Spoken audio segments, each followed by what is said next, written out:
Dalam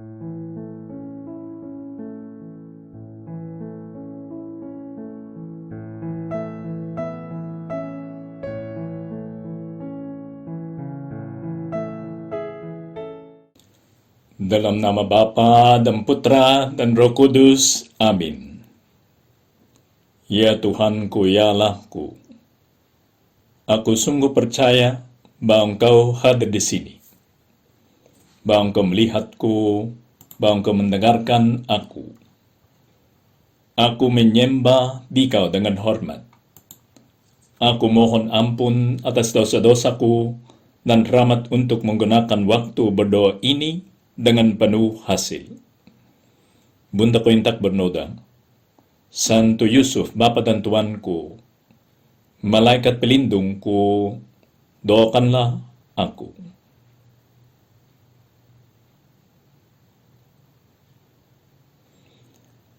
Ada sebuah seri yang baru dimulai saya kurang tahu di mana, mungkin di televisi atau di Netflix. Dan judulnya adalah The Chosen, yang terpilih. Ya, siapa lagi yang terpilih? Itulah Tuhan Yesus Kristus. Maka seri itu tentang Tuhan Yesus Kristus. Hanya mereka menggambarkan kehidupannya Tuhan Yesus Kristus dengan memasukkan beberapa detail dari imajinasinya penulis skrip. Karena memang kalau kita membaca Injil, ada banyak yang tidak disebut. Ya, bagaimana Nikodemus itu mengenal Tuhan Yesus Kristus, atau bagaimana si Maria Magdalena itu akhirnya diusir setan yang ada di dalam dirinya. Benar? Maka seri itu di dalam televisi mau memasukkan semua ini. Mungkin dengan tidak mengatakan bahwa itu yang benar-benar terjadi. Hanya itu membantu kita untuk merasakan ya apa yang terjadi pada waktu itu. Dan juga supaya gambaran yang ada di depan kita itu, gambarannya Tuhan Yesus Kristus, realitasnya Tuhan Yesus Kristus menjadi lebih jelas. Bukan suatu gambar yang berlayang-layang di atas sangat abstrak, melainkan membumi dan menjadi sangat dekat. Itu tujuannya seri itu yang bernama The Chosen. Nah, di dalam seri itu si Nikodemus, peranannya di sana sangat besar.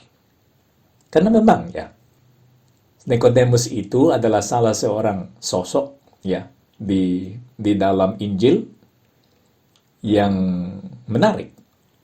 Ya, kita bisa bertanya, dia dari mana? Kenapa dia percaya kepada Tuhan Yesus Kristus walaupun dia seorang Farisi? Ya, biasanya kebanyakan orang Farisi yang ada di dalam Injil tidak percaya kepada Tuhan Yesus Kristus. Tapi si Nikodemus itu memang percaya.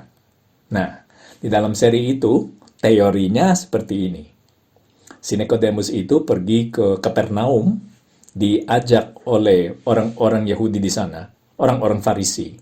Karena Nikodemus, seperti yang dikatakan oleh Tuhan Yesus Kristus, dia adalah seperti guru besar di Yerusalem.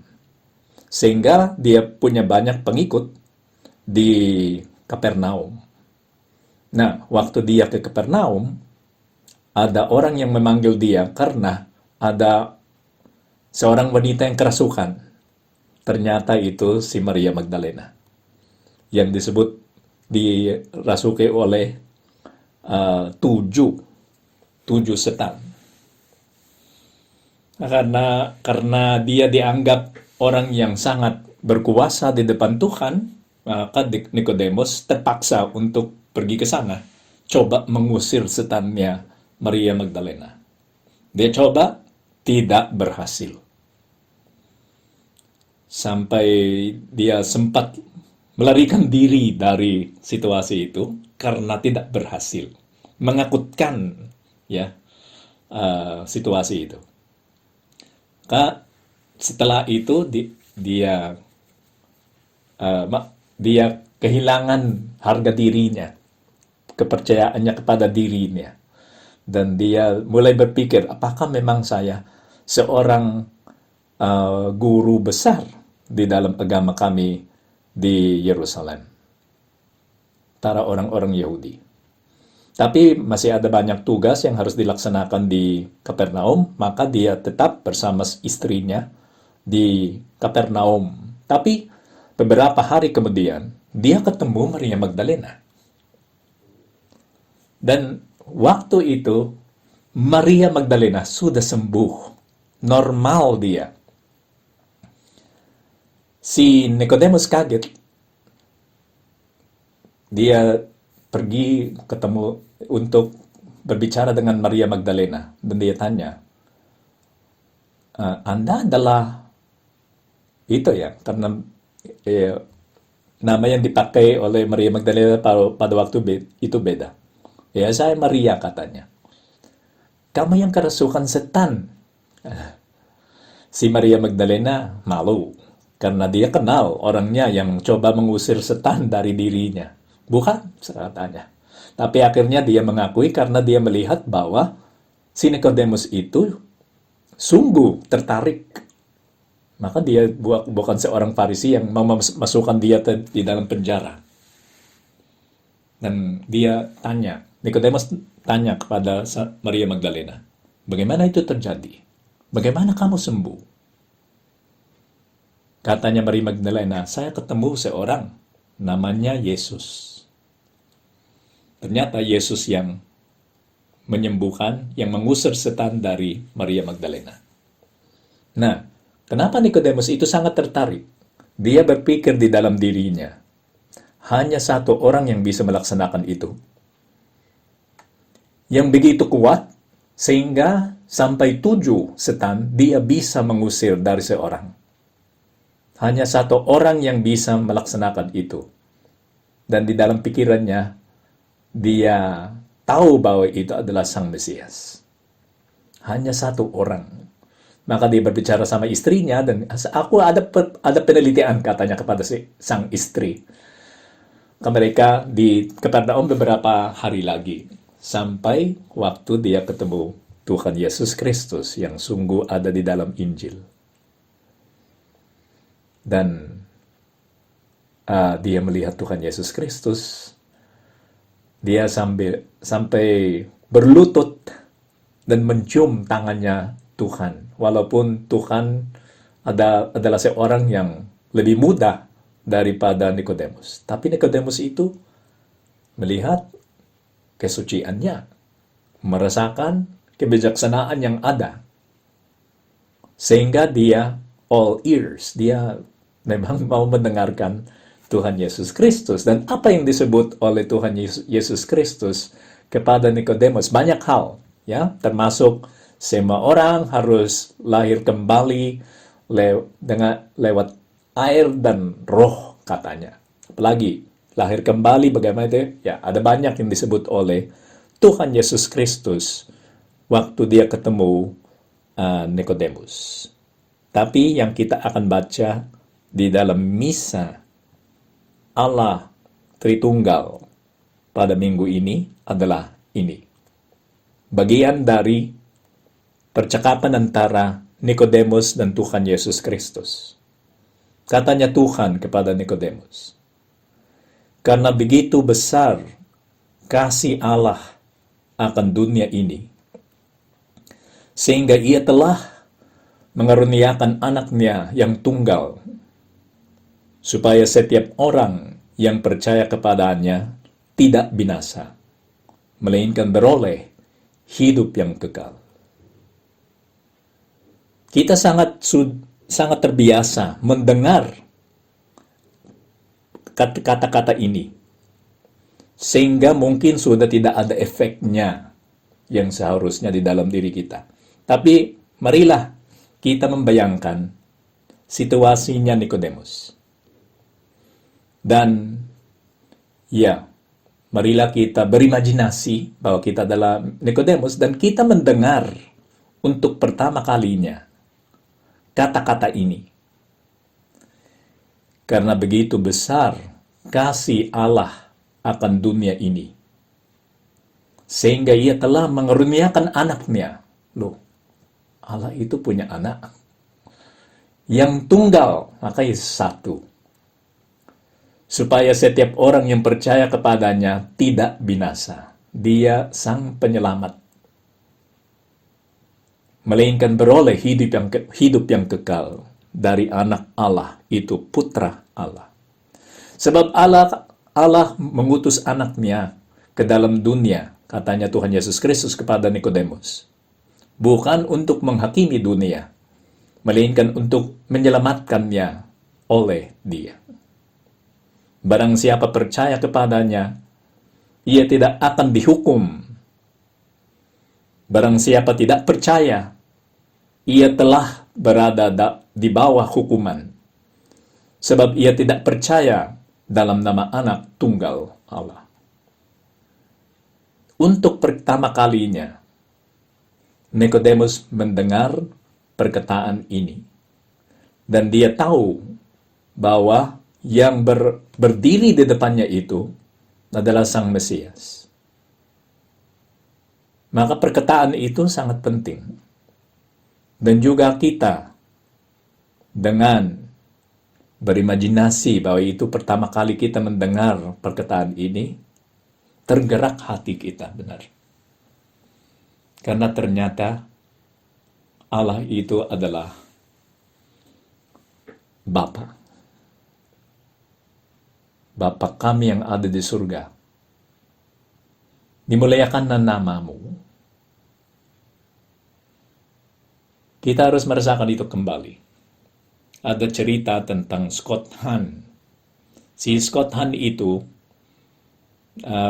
masa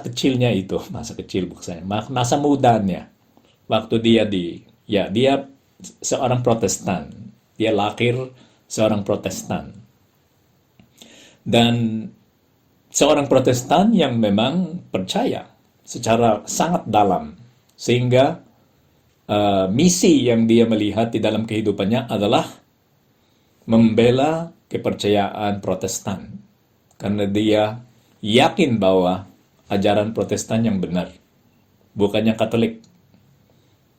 Dan dia belajar banyak supaya dia bisa membuktikan dengan memakai kata-kata yang ada di dalam Alkitab. Dia membuktikan bahwa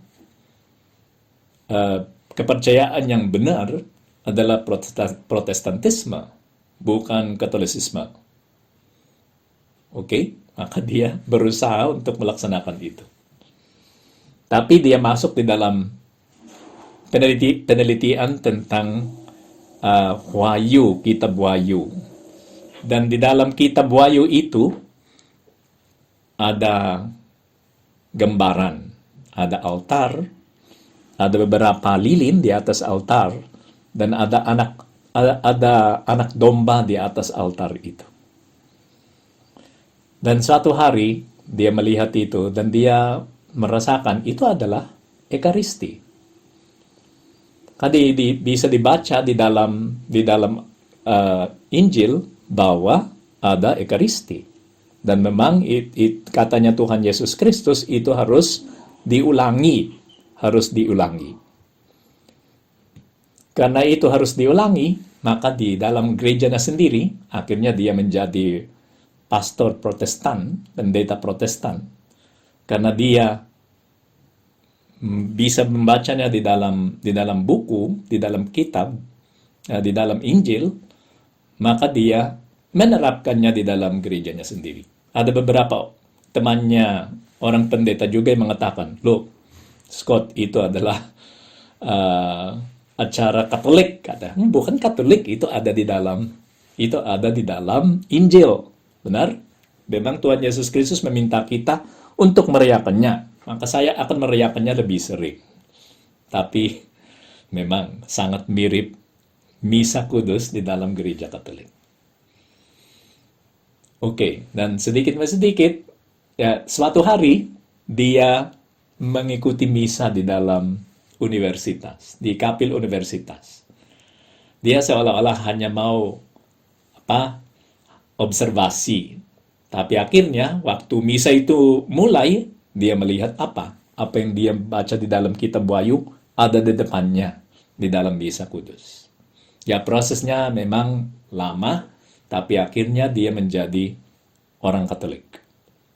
Orang Katolik, dan sekarang dia adalah dosen di Steubenville University, Franciscan University di Steubenville. Oke, kenapa saya menceritakan tentang orang itu, Scott Hahn? Si Scott Hahn itu suatu hari dia diajak oleh saudarinya untuk berdebat dengan seorang dari kepercayaan lain. Tapi sebelum dialog itu, sebelum debat itu, sebetulnya Scott tidak mau. Karena dia melihat bahwa itu susah menjadi berhasil. Tapi karena saudarinya itu terus-menerus minta, maka dia akhirnya menyerah. Dan dia ketemu dengan orang itu untuk makan sarapan. Nah, mereka mulai membahas tentang apa yang akan dibahas di dalam debat. Tapi karena itu tentang Allah, dan khusus tentang Allah Tritunggal, si Scott Hahn itu mulai berbicara tentang Allah Bapa. Waktu dia menyebut Allah Bapa, si penganut kepercayaan lain itu marah. Katanya, loh, jangan menyebut itu. Karena itu tidak benar. Ya, tidak benar, dia marah sekali. Oh, kenapa? Katanya Scott Hahn. Karena Allah itu bukan ayah, bukan bapak. Jangan menyebut itu. Oke, katanya Scott Hahn. Oke, dan mereka terus berbicara tentang apa yang akan dibahas di dalam debat. Tapi di dalam percakapannya itu, Scott Hahn menyebut Allah Putra. Karena memang debatnya tentang Tritunggal. Waktu dia menyebut Allah Putra, si penganut kepercayaan lain itu marah lagi dan katanya, jangan menyebut itu. Karena si Yesus itu adalah manusia, bukan Allah. Dan Allah itu tidak punya anak. Oke, baik. Lanjut, dan untuk ketiga kalinya, Scott Hahn menyebut sesuatu, si penganut kepercayaan lain itu berdiri dan pergi. Marah dia. Yang ketiga kali itu Scott Hahn tidak tahu kenapa. Tapi itu memang mengagumkan semua yang ada. Si Scott Hahn, saudarinya, suami saudarinya. Dan waktu dia masuk di dalam mobil untuk pulang, mereka berpikir sedikit. Dan katanya saudara iparnya itu, suami saudarinya, loh, untuk pertama kalinya, saya sangat menghargai fakta itu di dalam kepercayaan kita, bahwa Allah itu adalah ayah. Karena katanya si penganut kepercayaan lain itu, kita bukanlah anak Allah. Kita adalah budak Allah. Kita dimiliki oleh Allah, katanya. Tapi seorang Katolik sama seorang Protestan seperti saudaranya itu Scott Hahn percaya kepada Allah yang adalah Bapa kita. Untuk pertama kalinya, katanya saudaranya itu, Scott Hahn, saya sangat menghargai fakta itu di dalam kepercayaan kita, bahwa Allah itu adalah Bapa bagi kita. Dan benar, seperti Nikodemus yang mendengar itu untuk pertama kalinya, karena begitu besar kasih Allah akan dunia ini, sehingga ia telah mengaruniakan anaknya yang tunggal, supaya setiap orang yang percaya kepadanya tidak binasa, melainkan beroleh hidup yang kekal. Sebab Allah mengutus anaknya ke dalam dunia, bukan untuk menghakimi dunia, melainkan untuk menyelamatkannya oleh Dia. Katanya Bapak Paus Fransiskus di dalam suratnya itu, Amoris Laetitia, kegembiraan cinta, kegembiraan di dalam cinta. Maka katanya, Tuhan itu, karena itu pernah disebut juga oleh Bapak Paus Yohanes Paulus II. Katanya di dalam Amoris Laetitia, katanya Bapak Paus Fransiskus, pasangan yang mencintai dan melahirkan kehidupan adalah seni pahat sesungguhnya yang hidup, bukan seni pahat dari batu atau emas yang dilarang oleh 10 perintah Allah. Yang mereka adalah seni pahat yang mampu menyingkapkan Allah Sang Pencipta dan Penyelamat.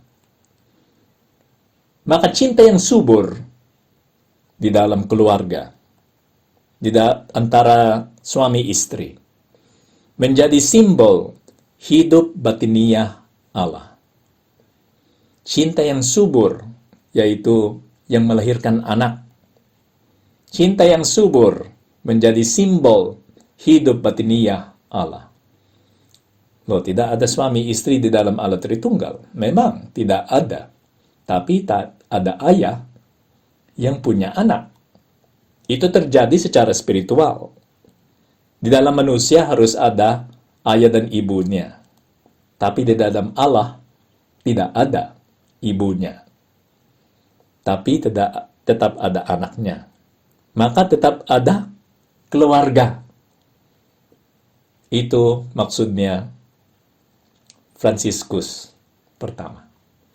Itulah sebabnya mengapa kisah kitab Kejadian dengan mengikuti apa yang disebut tradisi imamat, ya, yang diwariskan oleh kelompok imamat itu di dalam kitab Kejadian, dilintasi berbagai urutan silsilah.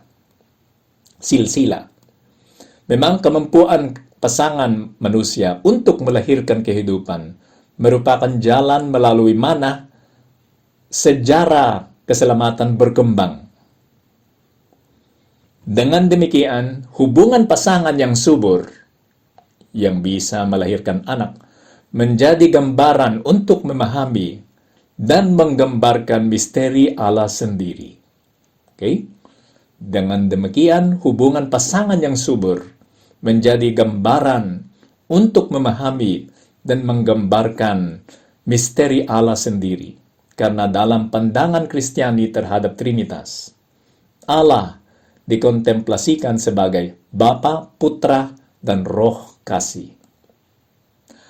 Allah Tritunggal merupakan persekutuan cinta, dan keluarga adalah cerminannya yang hidup. Ya benar. Di dalam bahasa Inggris, kalau itu keluarganya presiden, disebut first family, keluarga pertama. Tapi yang sungguh keluarga pertama adalah Allah Tritunggal. Karena keluarga dalam esensinya adalah ini, merupakan persekutuan cinta antara beberapa persona. Dan di dalam Allah Tritunggal ada 3 kepribadian yang saling mencintai. Sebetulnya Roh Kudus itu adalah cinta sendiri yang menjadi persona. Personifikasi cinta. Cinta yang hidup dan berakal budi. Dia cinta yang hidup. Tuhan, bantulah kami untuk mendalamkan itu. Karena memang misteri itu tentang Allah Tritunggal sangat membantu kami untuk mengerti bahwa kami dipanggil untuk hidup di dalam keluarga. Percaya kepada Allah itu maksudnya masuk di dalam keluarga, menjadi anggota keluarga. Itu pernah dikatakan oleh Santo Petrus. Kita diterima di dalam keluarga Allah. Waktu kita dibaptis. Dan sekarang kita termasuk household, rumah tangganya Allah. Termasuk anggota rumah tangganya Allah. Dan oleh karena itu, Tuhan Yesus Kristus pergi untuk mempersiapkan tempat bagi kita. Kamar bagi kita di dalam rumah itu. Kita termasuk keluarga Allah. Dan Allah adalah Bapa kita. Dan Tuhan Yesus Kristus adalah saudara kita. Wah, kehidupan yang sangat enak. Yang kurang adalah kepercayaan kita sendiri. Sikap yang harus ada. Sebagai orang yang termasuk rumah tangganya Allah. Apakah kita memang hidup sebagai orang yang menjadi anggota keluarganya Allah? Apakah tiap hari kita menjalankan hidup kita sebagai anak Allah Bapa dan sebagai saudaranya yang adiknya Tuhan Yesus Kristus, adik Allah Putra, dan teman baiknya Allah Roh Kudus. Apakah kita seperti itu? Karena kehidupan seperti itu adalah kehidupan yang sangat enak. Sehingga kita merasa kuat di dalam diri kita. Karena kita didukung oleh keluarga yang sangat kuat, yang sangat berkuasa. Saat sama, keluarga yang mencintai kita secara yang paling dalam. Dan cintanya itu tak pernah hilang. Mereka tak pernah menolak kita. Mereka tak pernah akan meninggalkan kita. Tidak seperti orang lain, kan? Dan apalagi yang kita bisa belajar dari perkataan Tuhan Yesus Kristus itu? Bahwa Allah adalah Bapa. Keluarga itu sangat penting bagi Allah. Maka jangan meninggalkan keluarga kita itu, sehingga keluarga kita itu tidak berkembang dan menjadi gambarnya Allah Tritunggal yang baik. Benar. Gambarannya sudah ada di sana.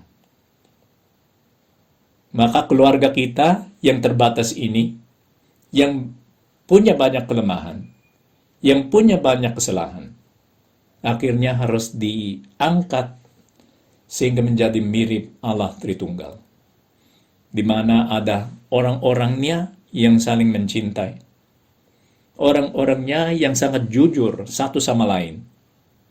Orang-orangnya yang misinya adalah melayani yang lain. Dengan pandangan ini, katanya Amoris Laetitia di dalam nomor 29, yang tercipta oleh iman dan cinta, rahmat dan komitmen, keluarga manusia dan Trinitas Ilahi. Kita harus merenungkan keluarga yang dipercayakan sabda Allah kepada laki-laki, perempuan, dan anak-anak karena mereka membentuk persekutuan pribadi-pribadi yang menjadi gambaran kesatuan antara Bapa, Putra, dan Roh Kudus. Keluarga kita, keluargamu, keluargaku, membentuk persekutuan pribadi-pribadi yang menjadi gambaran kesatuan antara Bapa, Putra, dan Roh Kudus. Marilah kita pergi kepada Bunda Maria. Oh, itu yang kurang, kan? Yang kurang adalah ibunya. Tapi ibunya tidak bisa dimasukkan seperti setara dengan Allah Bapa dan Putra dan Roh Kudus. Tapi Tuhan Yesus Kristus sendiri memasukkannya. Memang dia, Bunda Maria adalah manusia. Tetapi manusia yang diberkati oleh Tuhan sehingga menjadi ibunya. Dan karena Bunda Maria ada, rasa itu yang kita masuk di dalam keluarga, waktu kita percaya kepada Allah Tritunggal, menjadi lebih kuat. Bunda Maria lah yang bisa mengantar kita ke dalam kehidupan yang bahagia itu di dalam Allah Tritunggal. Karena Bunda Maria adalah putri Allah Bapa, ibu Allah Putra, dan mempelai Allah Roh Kudus. Siapa lagi yang berelasi seperti itu dengan Allah Tritunggal? Walaupun dia manusia, kan? Dari engkau ya Bunda, kami akan belajar bagaimana menjadi anggota keluarga yang baik di dalam Allah Tritunggal. Anggota keluarga yang baik di dalam gereja yang menjadi persekutuan semua penganutnya Tuhan Yesus Kristus. Dan anggota keluarga yang baik di dalam keluarga sendiri, yang seharusnya menjadi kudus karena itu gambaran Allah Tritunggal. Bantulah kami Bunda Maria, supaya kami, khusus di dalam minggu ini, di mana kami merayakan Hari Raya Allah Tritunggal, kami bisa menikmati di dalam kepercayaan kepada Allah Tritunggal, dan juga supaya kami selalu bisa berdoa kepada Allah Bapa, Allah Putra, dan Allah Roh Kudus. Aku bersyukur kepada-Mu ya Allahku atas segala resolusi yang baik, kasih dan inspirasi yang telah Engkau curahkan kepada aku dalam renungan ini. Aku mohon pertolongan-Mu untuk melaksanakannya. Bunda Kain tak bernoda, Santo Yusuf, Bapa dan Tuanku, Malaikat pelindungku, doakanlah aku.